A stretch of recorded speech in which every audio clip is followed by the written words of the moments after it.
Hello बच्चों, स्वागत है आप सभी का आपके अपने चैनल रोमन इंस्टीट्यूट पर। आज की वीडियो 12th क्लास फिजिक्स की वीडियो रहेगी और आज की वीडियो बिल्कुल खास और डिफरेंट रहेगी क्योंकि आज की वीडियो में मैं कुछ नया एक्सपेरिमेंट टाइप का करना चाह रहा हूं। यानी कि जो आपका लेसन 4 के शॉर्ट क्वेश्चन आंसर्स कराने थे मेरे को, एक एक दो दो नंबर वाले जो प्रश्न थे वो कराने थे मेरे को, तो उनका मेरे को लाइव कराना था। लाइव में कुछ नेटवर्क प्रॉब्लम थी जिस वजह से ये नहीं हो पाई। तो आज की वीडियो में कुछ डिफरेंट टाइप का वीडियो बनाने जा रहा हूं।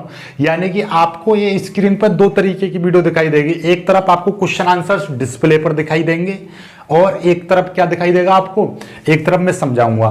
ठीक है, तो आधे आपका स्क्रीनशॉट लेते रहना और साथ ही साथ जो मैं समझा रहा हूं इनको समझते रहना। राइट, तो वीडियो देखना और देखने के बाद, पूरी देखने के बाद बताना कैसा। यदि इसी तरीके की और वीडियो चाहते हो तो मैं आपको, यानी कि जो पहला चैप्टर, दूसरा चैप्टर, तीसरा चैप्टर, फिजिक्स में कितने 14 चैप्टर हैं, ऐसे ही आपके केमिस्ट्री में 14-15 चैप्टर हैं। तो इन सभी चैप्टरों की एक एक वीडियो बना दूंगा। तो यानी कि 14 वीडियो फिजिक्स की और 14 वीडियो केमिस्ट्री की, तो 28 वीडियो में ये पूरा शॉर्ट क्वेश्चन आंसर सारे खत्म हो जाएंगे। तो पहला क्वेश्चन लीजिए। पहला क्वेश्चन आपको दिखाई दे रहा, देखिएगा। पहला क्वेश्चन है ये वाला, जैसे कि ये डिस्प्ले पर दिखाई दे रहा होगा आपको। एक समान चुंबकीय क्षेत्र से क्या तात्पर्य है, उदाहरण दीजिए। तो आपको एक समान चुंबकीय क्षेत्र, ये मॉडल का लिया गया है मास्टरमाइंड से। ठीक है, तो आपको ये पीडीएफ कहां से ली है मैं बता दे रहा हूं आपको, मास्टरमाइंड से ली गई है। ठीक है ना, ये आपका मास्टरमाइंड से ये पीडीएफ ली गई है और मास्टरमाइंड से ये पीडीएफ ली गई है। तो आप यहां से इसको कर लीजिएगा। ठीक है, चलिए, तो ये पीडीएफ देख लीजिए। इसमें क्या है, एक समान चुंबकीय क्षेत्र, देखो ये दिखाई दे रहा है। पहले तो मैं आपको परिभाषा समझा दे रहा हूं। परिभाषा क्या है ये देखिएगा, ये दिखाई दे रही है आपको परिभाषा। राइट, एक समान चुंबकीय क्षेत्र से क्या तात्पर्य है, उदाहरण देकर समझाइए। पहले परिभाषा एक बार पढ़ लीजिए, स्क्रीनशॉट ले लेना। क्या है एक समान चुंबकीय क्षेत्र, हेडिंग डाल देनी है आपको। क्या लिखना, जिस एक समान चुंबकीय क्षेत्र में चुंबकीय बल रेखाएं समांतर व समदूरस्थ होती हैं।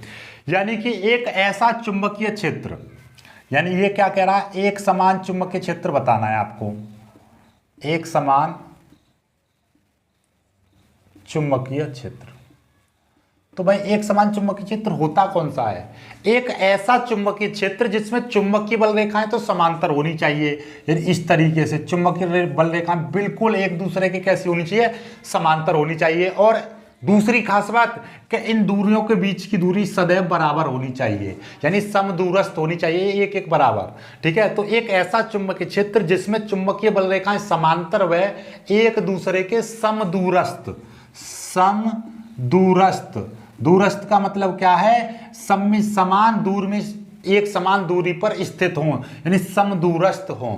ठीक है, तो जहां पर चुंबकीय बल रेखाएं समांतर व समदूरस्थ होती है, यानी एक दूसरे के तो समांतर होनी चाहिए बिल्कुल, और समदूरस्थ होनी चाहिए, यानी समान, एक समान दूरी पर होनी चाहिए। तो वो ऐसे चुंबकीय क्षेत्र को क्या कहते हैं, एक समान चुंबकीय क्षेत्र कहते हैं।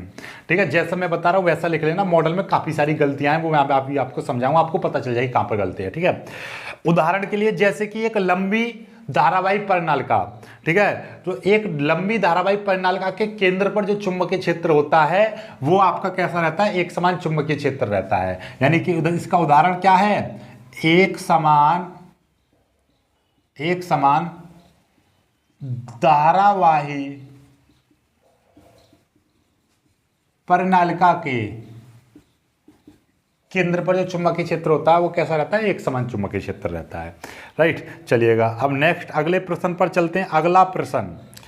अगला प्रश्न है आपका कि भाई चुंबकीय क्षेत्र की तीव्रता की परिभाषा लिखिए। चुंबकीय क्षेत्र की तीव्रता होती क्या है बेसिकली, कि भाई अब हमारा कोई आवेश है, सपोज दैट चुंबकीय क्षेत्र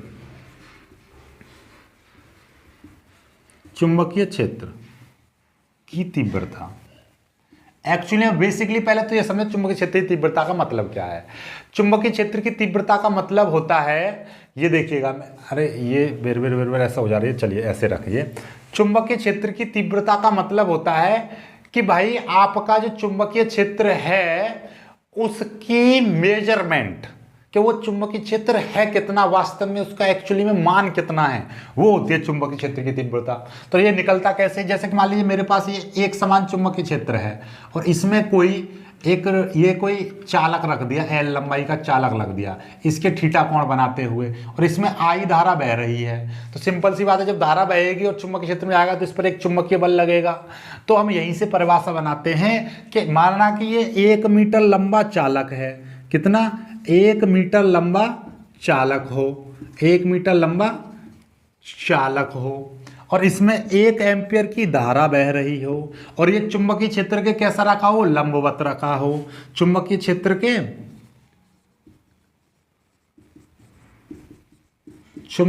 के लंबवत रखा हो, लंबवत रखा हो, तब इस पर जितना चुंबकीय बल कार्य करेगा वही इस चुंबकीय क्षेत्र का परिमाण होगा, इस चुंबकीय क्षेत्र का मान होगा, इस चुंबकीय क्षेत्र की तीव्रता होगी।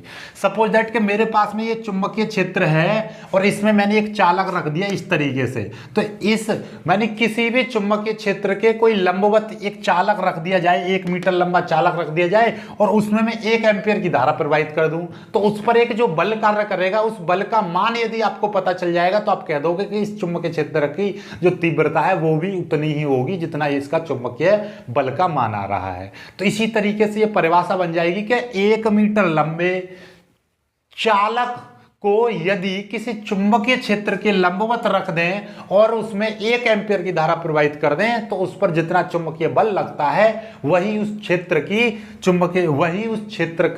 चुंबकीय क्षेत्र की तीव्रता का मान होता है, चुंबकीय क्षेत्र की तीव्रता के बराबर होता है। क्या, चुंबकीय बल का परिमाण। ठीक है, तो ये देखो ये परिभाषा लिखी हुई है।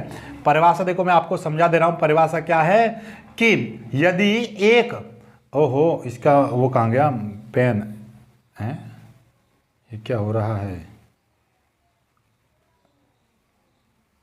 ये लीजिए, हाँ ये आ गया। यदि एक समान चुंबकीय क्षेत्र में क्षेत्र के लंबवत रखे 1 मीटर लंबे चालक में 1 एम्पीयर की धारा प्रवाहित करने से 1 न्यूटन का बल लगे तो उस चुंबकीय क्षेत्र का मान कितना होता है, 1 न्यूटन एम्पीयर मीटर होता है। तो इसमें थोड़ा सा घुमा दिया तो वो परिभाषा मत लिखना, जो मैंने बताई है वो लिख लेना है। इसमें इसने ये कहा है कि यदि 1 मीटर लंबे चालक को किसी चुंबकीय क्षेत्र के लंबवत रखने से उसमें 1 एम्पीयर की धारा प्रवाहित करने से उसमें 1 न्यूटन का बल प्राप्त होता है, 1 न्यूटन का बल लगे तो उस क्षेत्र की तीव्रता का मान 1 न्यूटन प्रति एम्पीयर मीटर होता है।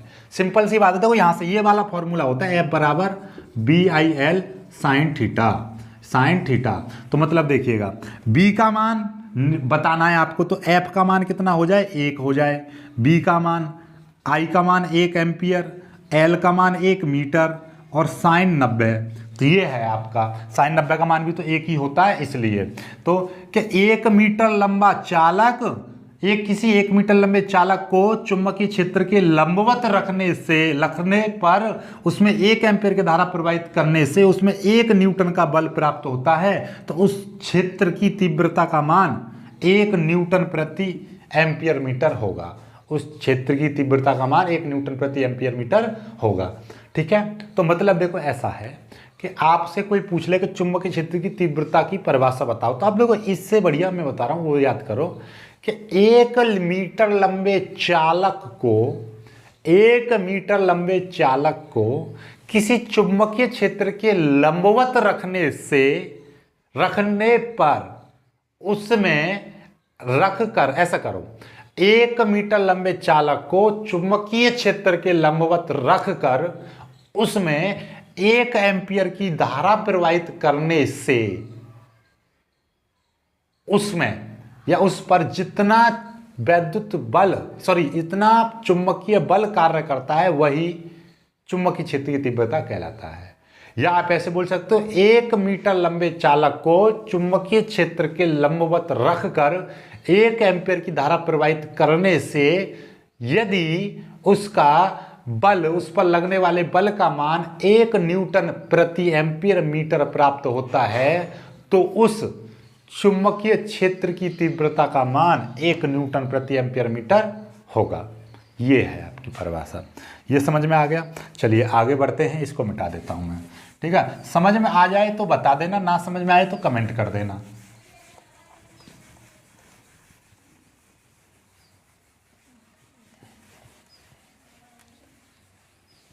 यदि इस टाइप की पसंद आ जाए वीडियो तो बता देना, ठीक है। तो मैं आपको सारे क्वेश्चन को तो मैं सारे समझा दूंगा, और थ्योरी आपको नीचे मिली जाएगी, व्यस्त मॉडल होंगे आपके पास। ये देखिएगा अगला, देखो इसमें गलती है, इस सवाल में गलती है। ये क्या है, चुंबकीय फ्लक्स घनत्व का ऐसा ही मात्रक क्या होता है।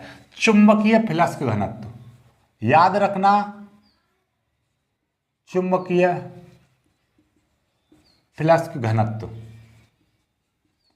का जो मात्रक होता है बेटा, इसका मात्रक होता है वही न्यूटन प्रति एम्पियर मीटर बोल दो, या बोल सकते हो इसका मात्रक वेबर प्रति मीटर स्क्वायर बोल सकते हो, या बोल सकते हो आप इसका मात्रक टेस्ला, ठीक है। इसका मात्रक क्या बोल सकते हो, टेस्ला। ये क्या है आपका, टेस्ला। तो ये जो गॉस जो लिख रहा है ना, गॉस, इसमें जो गॉस लिखा हुआ है नीचे, ये वाला देखो, ये वाला जो आपका लिखा हुआ है ना गॉस, ये वाला जो गॉस लिखा हुआ है इसको काट लेना, क्योंकि ये सीजीएस मात्रक होता है। गॉस आपका सीजीएस मात्रक होता है, तो यहां पर टेस्ला लिख लेना गॉस की जगह पर। गॉस की जगह पर क्या लिख लेना आप, टेस्ला, या आप सीधे सीधे न्यूटन प्रति एम्पियर मीटर याद कर लेना। चलिए अगले प्रश्न पर चलते हैं। अगला प्रश्न, लॉरेंज बल क्या होता है भाई। लॉरेंज बल पर बहुत ज्यादा टिप्पणी करते हैं आप लोग। तो लॉरेंज बल क्या होता है, केवल ये मत बोला करो कि आवेशित कण जब कोई आवेशित कण कोई चुंबकीय क्षेत्र में गति करता है तब उस पर लगने वाला बल नहीं।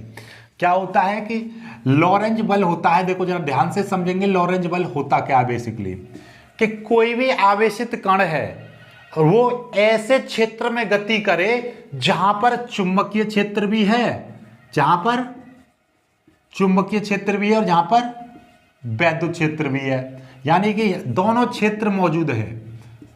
क्या, एक आवेशित कण यदि ऐसे क्षेत्र में गति करे जहां पर चुंबकीय क्षेत्र और वैद्युत क्षेत्र दोनों उपस्थित हैं, तब उस कण पर लगने वाले चुंबकीय बल और वैद्युत बल के परिणामी बल को हम बोलते हैं लॉरेंज बल।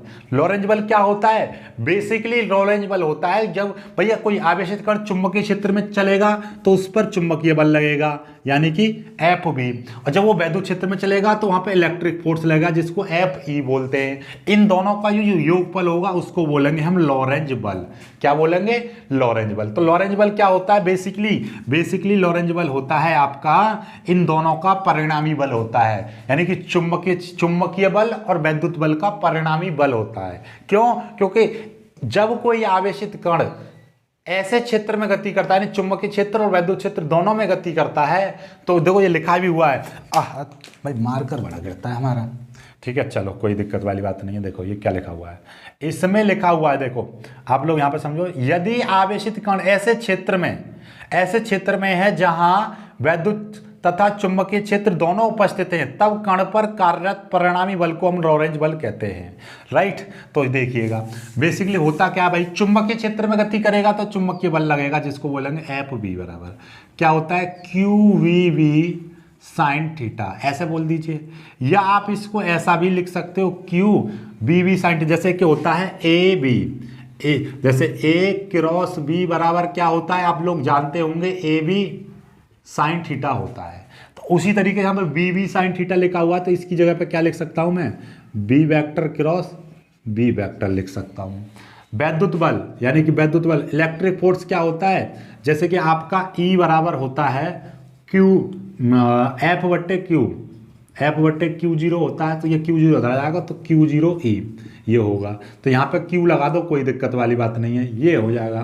तो हमें क्या है, जब कोई आवेशित कण चुंबकीय क्षेत्र से गुजरेगा तो वहां पर चुंबकीय बल लगेगा, जब वो वैद्युत क्षेत्र से गुजरेगा तो वैद्युत बल लगेगा। और हम तो बात कर रहे हैं कि यदि कोई कण ऐसे क्षेत्र में गति कर रहा है जहां पर चुंबकीय क्षेत्र और वैद्युत क्षेत्र दोनों उपस्थित हों, तब उस कण पर लगने वाला परिणामी बल, यानी दोनों क्षेत्रों के द्वारा लगने वाला परिणामी बल को ही हम क्या कहते हैं, लॉरेंज बल कहते हैं। तो लॉरेंज बल कभी ऐसे मत बोलना कि चुंबकीय क्षेत्र में गति करता है तो उस पर लगने वाले बल को, नहीं, चुंबकीय क्षेत्र में नहीं, चुंबकीय क्षेत्र और वैद्युत क्षेत्र दोनों में गति करता है उस बल को बोलते हैं लॉरेंज बल। याद रखना, खोपड़ी में बैठा लेना। तो लॉरेंज बल का फॉर्मूला क्या हो जाएगा, QE plus QV vector into cross B vector, ये लिख दीजिए, या F बराबर लिख सकते हो QE plus QVV sine theta, इस तरीके से लिख सकते हो, या इसको आगे पीछे लिख दो, कोई दिक्कत वाली बात नहीं है, आप ऐसे लिख सकते हो।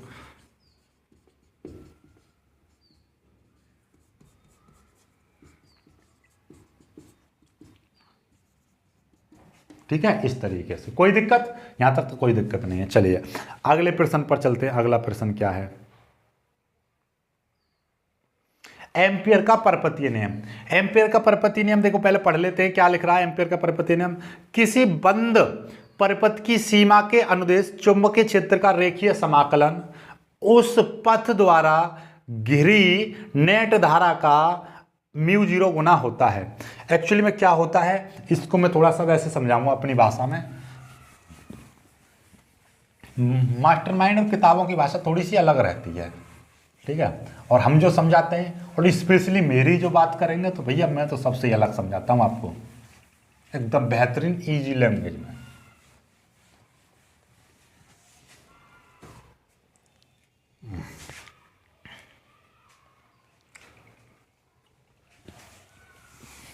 चलिए ठीक है, तो मैं इसको अलग रख देता हूं मोबाइल को, चलो कोई दिक्कत वाली बात नहीं है, हाथ में ले रखा है मैंने, कोई परेशानी नहीं। तो हमारा क्या करना है भाई, हमें समझाना है एम्पियर का परपतीय नियम।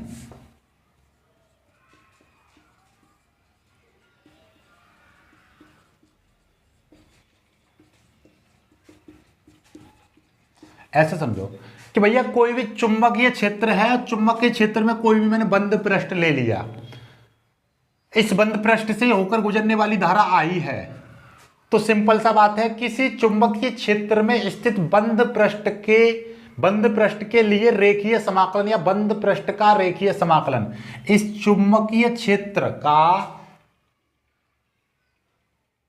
रेखीय समाकलन, चुंबकीय क्षेत्र का रेखीय समाकलन, रेखीय समाकलन का मतलब ये, ठीक है, किसी बंद पृष्ठ के चुंबकीय क्षेत्र का रेखीय समाकलन उस पृष्ठ से गुजरने वाली धारा का μ0 गुना होता है। इसी को हम एम्पियर का परपतीय नियम कहते हैं। यानी कि मेरे पास ये चुंबकीय क्षेत्र है और इसमें एक मैंने छोटा सा पृष्ठ ले लिया ये वाला, और इसका चुंबकीय क्षेत्र है B, तो इस चुंबकीय क्षेत्र का मैं रेखीय समाकलन करने लगूं, इसकी लंबाई के अनुदेश इसका समाकलन करने लगूं, तो वो इससे गुजरने वाली धारा का μ0 गुना आता है। तो μ0 की गुणा कर देंगे तो इसका जो मान आएगा वो इतने के बराबर आएगा। यही एम्पियर ने एक संबंध बताया था, ठीक है, ये एम्पियर का नियम हो गया। चलिए आगे बढ़ते हैं। अगला है कि दो सीधे समांतर अनंत लंबाई के धारावाही चालकों के प्रति एकांक लंबाई पर लगने वाले बल का व्यंजक। और ये ऊपर क्या लिखा हुआ, ऊपर भी देख लो, तो क्वेश्चन अलग अलग तरीके से आया है। एक ही दिशा में दो समांतर धारावाही तारों के बीच लगने वाले चुंबकीय बल। देखो सिंपल सी बात ये है कि आपको दो तार हैं, दो तार, इनमें कोई धारा बह रही है कि I1 और I2, इनके द्वारा इनके बीच में जो लगने वाला जो बल है वो प्रति एकांक लंबाई पर लगने वाला बल क्या होता है, F बराबर, तो प्रति एकांक लंबाई पर देखो नॉर्मली देखा जाए तो प्रति एकांक लंबाई, वैसे दो तारों के बीच लगने वाला जो बल होता है क्या होता है, μ0 अपॉन 2 पाई I1 I2 बट्टे R, ये होता है, ठीक है। और इसके साथ में L यहाँ पर होता है। और ये तो दो तारों के बीच, दो समांतर धारावाही तारों के बीच लगने वाला चुंबकीय बल है। लेकिन इस सवाल में पूछा है कि तारों के प्रति एकांक लंबाई पर लगने वाला बल, तो प्रति एकांक लंबाई का मतलब क्या है, 1 मीटर लंबाई पर, तो हम इस L को यहाँ की बजाय यहाँ पर लिख देते हैं, ये आ जाएगा, ठीक है, न्यूटन प्रति मीटर, इसका मात्रक न्यूटन प्रति मीटर, क्योंकि L आ गया ना, न्यूटन प्रति मीटर, ये बन गया, राइट। तो ये है आपका फॉर्मूला हो गया इसका। आगे बढ़ते हैं, आगे सवाल, आगे क्या कह रहा है, धारामापी को वोल्ट मीटर में बदलने के लिए इसकी संरचना में क्या परिवर्तन करना पड़ेगा, ठीक है भैया। धारामापी को, तो देखिएगा धारा मापी को किस में बदल रहे हैं हम, वोल्ट मीटर में। तो भाई यहाँ पर दो चीजें हैं आपकी कि धारा मापी को वोल्ट मीटर में बदलना सीख लो, धारा मापी को एमीटर में बदलना सीख लो। देखिएगा भाई मेरे पास में है, ये मेरे पास में एक धारा मापी है, ये रहा, ठीक है। अब इसको मेरे को वोल्ट मीटर में बदलना है, तो इस धारा मापी में मैं क्या करूंगा, इसके साथ में एक उच्च प्रतिरोध R जोड़ दूंगा। ये आपका समझो ऊपर लिख दे रहा हूं R, और ये है क्या बेसिकली, ये उच्च प्रतिरोध है, उच्च प्रतिरोध। और इसके कैसे जोड़ा है ये पूरा समायोजन कहलाएगा आपका वोल्ट मीटर, ये कहलाएगा आपका वोल्ट मीटर। मतलब क्या है, धारा मापी को वोल्ट मीटर में बदलने के लिए इसके श्रेणी क्रम में एक उच्च प्रतिरोध, इसको नाम देते हैं संट, उच्च प्रतिरोध जोड़ देते हैं, राइट, ये चीज। और आपका बोलना ये हो गया क्वेश्चन, चलो इतना ही है, आगे क्वेश्चन पढ़ लेंगे, आगे क्वेश्चन क्या कह रहा है। अगला क्वेश्चन देखिए, वही चीज आ गई यहाँ पर 39वां क्वेश्चन देखिए, वोल्ट मीटर को वैद्युत परिपथ में किस क्रम में जोड़ते हैं। देखो वोल्ट मीटर को याद रखना, वोल्ट मीटर को हमेशा किसी भी परिपथ में हमको चाहिए वोल्ट मीटर, ठीक है। तो देखिएगा जैसे दो तार होते हैं तो हम वोल्ट मीटर को हमेशा इन दोनों तारों पर जोड़ेंगे। तो वोल्ट मीटर को कैसे जोड़ेंगे, समांतर क्रम में जोड़ेंगे हमेशा।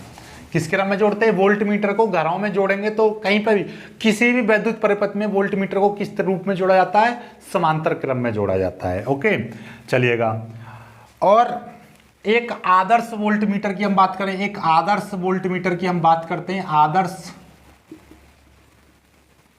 वोल्ट मीटर का जो प्रतिरोध होता है, देखना जरा, हमने क्या क्या कहा है कि भैया वोल्ट मीटर में एक उच्च प्रतिरोध जोड़ते हैं। तो उच्च का मतलब जितना ज्यादा उच्च होगा उतना ही ज्यादा अच्छा वोल्ट मीटर होगा। इसीलिए तो भैया ज्यादा से ज्यादा कोई चीज कितनी हो सकती है, अनंत। तो इसीलिए हम कहते हैं आदर्श वोल्ट मीटर का जो प्रतिरोध होता है वो कितना होता है, अनंत मानते हैं। मतलब जितना ज्यादा, आदर्श का मतलब जितना ज्यादा अच्छा हो सकता है उतना अच्छा कर दो। तो ज्यादा अच्छा होने के लिए प्रतिरोध ज्यादा से ज्यादा होना चाहिए, और ज्यादा से ज्यादा का मतलब क्या है, अनंत होना चाहिए, जो कि असंभव है। ऐसा अनंत प्रतिरोध का तो कोई वोल्ट मीटर नहीं है। तो भैया आदर्श वोल्ट मीटर तो ये केवल कल्पना होती है, वो वास्तव में नहीं होता है। चलिएगा अब मैं थोड़ा सा एमीटर की बात कर लेता हूं। एमीटर की साथ साथ ही यहीं पर कर दे रहे खत्म एमीटर।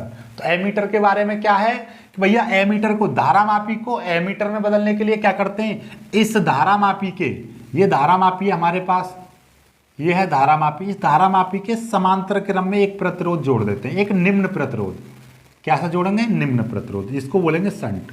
ये क्या है बेसिकली, ये है निम्न प्रतिरोध, यानी कि बहुत सूक्ष्म प्रतिरोध जोड़ देते हैं इसके समांतर क्रम में। तो धारा मापी को एमीटर में बदलने के लिए इसके समांतर क्रम में एक निम्न प्रतिरोध जोड़ देते हैं, राइट। निम्न प्रतिरोध कैसे जोड़ते हैं, समांतर क्रम में। और धारा मापी को, यानी कि ये बन गया अब धारा मापी, और धारा मापी को परिपथ में कैसे जोड़ते हैं, धारा मापी को जोड़ते हैं परिपथ में श्रेणी क्रम में जोड़ते हैं, ठीक है। मतलब इसका जो हमारे मान लीजिए दो तार हैं, तो उसके जो पॉजिटिव तार होगा, पॉजिटिव, उसमें हम मतलब एक तार में, कुल मिला के दोनों में से किसी भी एक तार में हम धारा को, मतलब धारा मापी को जोड़ देंगे। इसके दोनों तार होंगे ना, उनको वहां पर जोड़ देंगे एक तार में ही, तो वहां से धारा का पता चल जाता है। दूसरी बात, धारा मापी को परिपथ में श्रेणी क्रम में जोड़ा जाता है, जबकि वोल्ट मीटर को समांतर क्रम में जोड़ा जाता है। इसमें कौन सा निम्न प्रतिरोध लगा होता है, इसमें उच्च प्रतिरोध लगा होता है। इसमें जो प्रतिरोध जोड़ा जाता है, यानी कि इसमें जो संट होता है, इसको भी संट बोलते हैं, इसको भी संट बोलते हैं, लेकिन वास्तव में जो संट होता है, संट ये होता है निम्न प्रतिरोध, ठीक है। ये तो प्रतिरोधी माना जाता है उच्च वाला, ठीक है। लेकिन बोल दिया जाता है कि ये भी संट है, ये भी संट है, ठीक है, ऐसा बोल देते हैं, लेकिन वास्तव में ये होता है एक्चुअली में संट। अब देखो जरा, इसके समांतर क्रम में जोड़ता है, इसके धारा मापी के समांतर क्रम में यदि छोटा प्रतिरोध जोड़ देंगे तो बन जाएगा वो एमीटर, और यदि धारा मापी के श्रेणी क्रम में एक उच्च प्रतिरोध, बड़ा प्रतिरोध जोड़ देंगे तो वो बन जाएगा वोल्ट मीटर। दूसरी बात कि भैया ये जो धारा मापी है, यानी कि जो एमीटर बन गया है, तो एमीटर का, जैसे कि आदर्श वोल्ट मीटर का प्रतिरोध कितना अनंत मानते हैं, तो ऐसे ही एक आदर्श एमीटर का जो प्रतिरोध होता है, प्रतिरोध कितना मानते हैं, शून्य। शून्य क्यों मानते हैं भाई, आदर्श एमीटर का प्रतिरोध शून्य क्यों मानते हैं? क्योंकि इसके श्रेणी समांतर क्रम में एक निम्न प्रतिरोध जोड़ा है। निम्न का मतलब कम से कम, तो सबसे कम क्या चीज रहती है? चीज सबसे कम तो जीरो रहती है, तो इसीलिए हम इसको जीरो कर देंगे प्रतिरोध। तो भैया कैसा हो जाएगा? वो आदर्श प्रतिरोध बन जाएगा। तो यही चीज देखो यहाँ पे लिखी हुई है सारी चीजें कि वोल्ट मीटर को परपत्र में जोड़ने के लिए क्या करते हैं, ये देखिएगा, वोल्ट मीटर को जोड़ने के लिए परपथ को समांतर क्रम में, यानी कि वोल्ट मीटर को वैद्युत परपथ में किस क्रम में जोड़ते हैं? समांतर क्रम में। एक आदर्श एमीटर के वैद्युत प्रतिरोध का मान कितना होता है? शून्य होता है। देखो ये लिख रहा आदर्श एमीटर का। एक आदर्श वोल्ट मीटर का प्रतिरोध कितना होता है? अनंत। ये लिख रहा अनंत। तो इसके बारे में जानकारी पूरी होनी चाहिए आपको, ठीक है। चलिए ये रहा धारामापी को, ये लिखा हुआ है धारामापी को एमीटर में बदलने के लिए इसकी संरचना में क्या, धारामापी को एमीटर में बदलेंगे ऐसा। ये चित्र बना देना, इस मॉडल में नहीं लिखा हुआ है, ठीक है ना। निम्न प्रतिरोध यानी कि लघु प्रतिरोध, यानी संट लगाना होगा इसके में, ठीक है। चलिएगा आगे बढ़ते हैं। आगे आ जाता है आपका ये वाला आ रहा है कि म्यू जीरो और एप्सिलॉन जीरो का मान पूछा है ना, विमीय सूत्र पूछा है, ठीक है।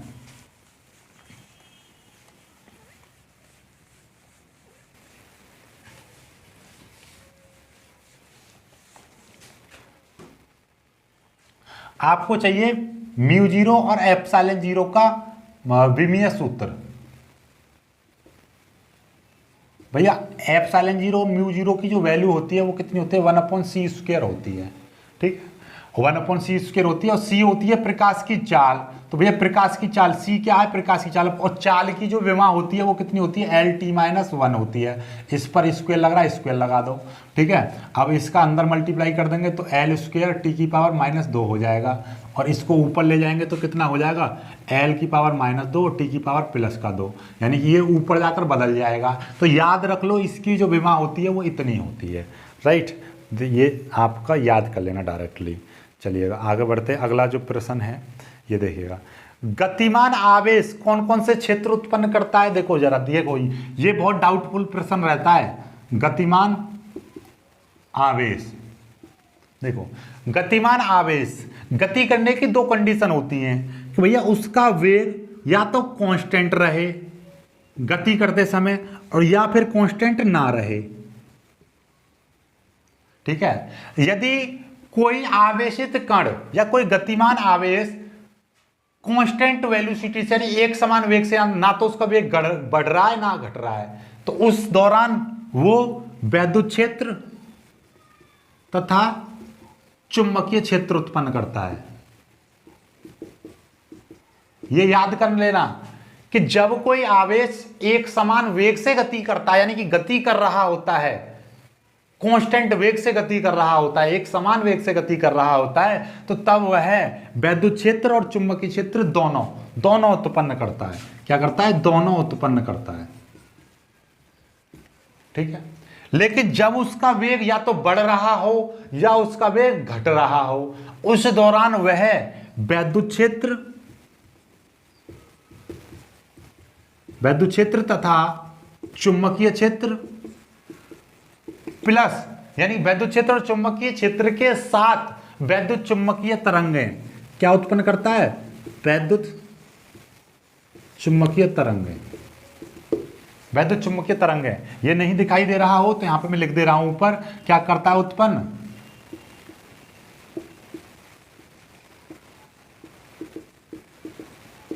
वैद्युत चुंबकीय तरंगें भी उत्पन्न करता है। क्लियर होगी बात कि जब कोई आवेशित कण केवल कांस्टेंट वैल्यू, तो ये क्वेश्चन ही अधूरा है। यदि आपका इसमें जो उत्तर दे रखा है ना ये कि गतिमान आवेश कौन से क्षेत्र उत्पन्न करता है, तो भैया क्षेत्र तो दो ही उत्पन्न करता है, वैद्युत क्षेत्र और चुंबकीय क्षेत्र, राइट। और यदि बोलते हैं कि गतिमान आवेश क्या क्या उत्पन्न करता है, तो आप कहोगे वैद्युत क्षेत्र, चुंबकीय क्षेत्र और वैद्युत चुंबकीय तरंगें भी उत्पन्न करता है। तो दो कंडीशन होती हैं कि यदि कोई आवेश गति कर रहा है तो गति की भी दो कंडीशन बनाएंगे। यदि वो कांस्टेंट वेलोसिटी से गति कर रहा है तो वैद्युत क्षेत्र और चुंबकीय क्षेत्र दोनों उत्पन्न करेगा, और यदि वह कांस्टेंट वेलोसिटी से ना गति कर रहा हो, यानी कि उसका वेग या तो बढ़ रहा हो या तो त्वरित वेग से गति कर रहा है, तो वो वैद्युत क्षेत्र और चुंबकीय क्षेत्र के साथ साथ वैद्युत चुंबकीय तरंगें भी उत्पन्न करता है, यानी अपनी ऊर्जा को वैद्युत चुंबकीय तरंगों के रूप में प्रसारित करता है, निकालता है, चारों ओर को फैला देता है, ठीक है। अब निर्वात अथवा इसमें चुंबकशीलता का मान क्या होता है, चुंबकशीलता की विमा। देखिएगा चुंबकशीलता की विमा क्या होती है भाई, चुंबकशीलता का मतलब क्या है कि म्यू जीरो की विमा क्या होती है, एम एल टी माइनस 2 ए माइनस 2, ये इसकी विमा होती है। और इसका मात्रक की हम बात करें तो इसका मात्रक क्या होता है, न्यूटन प्रति एम्पियर स्क्वायर, ये इसका मात्रक रहता है। ओके, तो देखिएगा ये यहाँ पर दोनों क्वेश्चन लिखे हुए हैं, ये वाला यहाँ पर इस तरीके से। चलिए आगे बढ़ते हैं। अगला जो प्रश्न है आपका, ये तो वही प्रश्न आ गया पुराने वाला, गॉस को काट देना, चुंबकीय क्षेत्र का मात्रक, चुंबकीय फ्लक्स घनत्व का मात्रक, ये लॉरेंज बल का मात्रक भी आ गया, यानी कि ये फिर से आ रहे हैं क्वेश्चन, बड़ा अजीब बात है भाई। चलिएगा निर्वात अथवा चुंबकीय क्षेत्र, अच्छा ये भी आ गया दोबारा, कितने क्वेश्चन दोबारा आएंगे।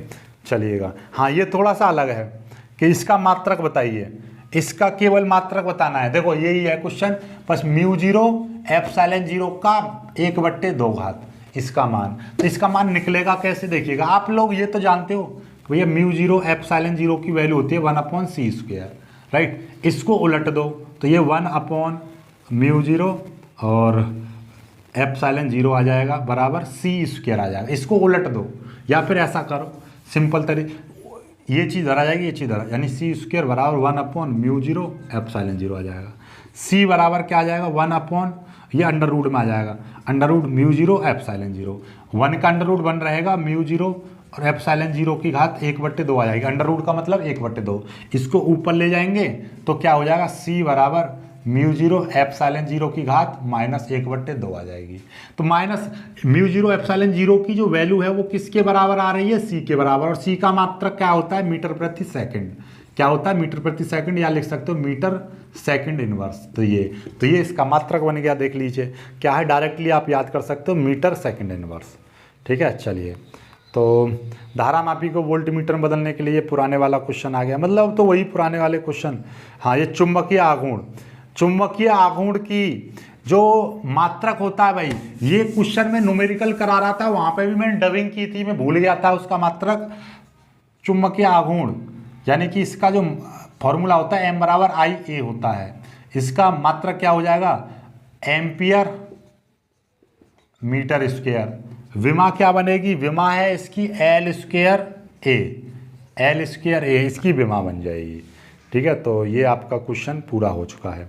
चलिए बस इतने ही हैं क्वेश्चन, तो भैया ये क्वेश्चन को करते हैं बंद। लो अब आपको करना क्या है, देखिएगा आज की ये वीडियो थोड़ी सी डिफरेंट टाइप की रही, तो इसको ज़्यादा से ज़्यादा लाइक करना, अपने दोस्तों के साथ शेयर करना। यदि इसी टाइप की और वीडियो चाहते हो, यानी कि मैं पूरा चैप्टर बाई चैप्टर एक चैप्टर को इसी तरीके से शॉर्ट क्वेश्चनों को समझा के खत्म कर दूं, तो आप लोग वीडियो को ज़्यादा से ज़्यादा अच्छा रिस्पॉन्स दो, कमेंट करके जरूर बताना कि आपको वीडियो कैसी लगी। ठीक है, वीडियो पसंद आई तो लाइक करना, अपने दोस्तों के साथ शेयर करना, अपने दोस्तों को जरूर हमसे जोड़ना, और जो बच्चे नए हैं वो चैनल को सब्सक्राइब अभी के अभी कर लीजिएगा। मिलेंगे खूबसूरत वीडियो में, तब तक के लिए बाय बाय, जय हिंद।